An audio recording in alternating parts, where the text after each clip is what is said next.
I'd like to ask you, Grant Pruitt, what is the biggest risk? Sure, I'll give you the micro first, and I'll give you the macro. So, from a micro standpoint, with primarily offices in the state of Texas, the biggest risk is the perceived safety of the cities.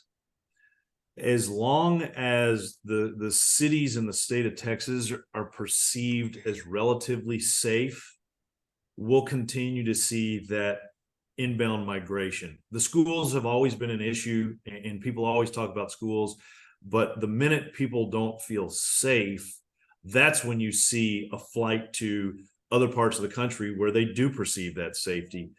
That's the micro. From the macro standpoint, it's probably going to be the same concern tomorrow and next year, 10 years from now, 20 years from now. It's always the lending facilities for me, because I'm in commercial real estate, and I always quiz people and say, who owns all the real estate in the United States? Because the United States is different than some other parts of Europe and so forth.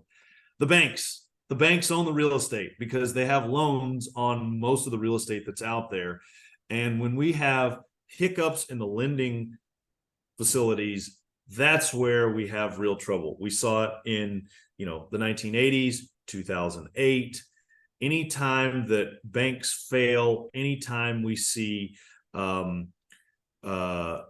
issues with lending, potentially alternative vehicles that create more risk, that is a huge concern.